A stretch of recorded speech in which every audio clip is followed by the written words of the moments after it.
রাজ্যটি ছিল পরীদের রাজ্য। সেই রাজ্যে ছিল অনেক সুন্দর পরী, কিন্তু তাদের মধ্যে সবচেয়ে সুন্দর ও প্রিয় ছিল পরীরানী। পরীরানী খুবই মমতাময়ী ছিল, তার হৃদয় ছিল সবার জন্য খোলা, তাই রাজ্যের সবাই তাকে খুব ভালোবাসতো। একদিন পরীরানী রাজ্যের সব পরীদের ডেকে বললেন, আমি চাই তোমরা সবাই রাজ্যে সুখী হও, কিন্তু আমি শুনেছি আমাদের রাজ্যে একটি ছোট্ট পাখি আছে, নাম তার টুনটুনি। সে খুবই দুষ্টু, সে আমাদের রাজ্যে সবসময় কিছু না কিছু কাণ্ড ঘটায়। সব পরীরা টুনটুনির কথা শুনতে ভয় পেয়ে গেল।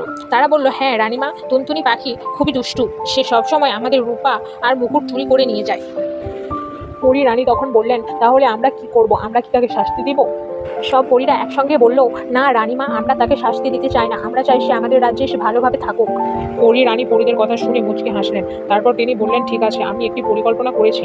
আমরা টুনটুনি পাখিকে আমাদের রাজ্যে আমন্ত্রণ জানাবো এবং তাকে রাজ্যের সেরা সম্মান দেব। টুনটুনি পাখি যখন এই খবর শুনলো, সে খুব খুশি হলো। সে ভাবলো, আমি এতদিন রাজ্যের সবকিছু চুরি করতাম, কিন্তু এখন সবাই আমাকে সম্মানিত করতে চায়, এই তো সোনার সুযোগ। টুনটুনি পাখি রাজ্যে এলো।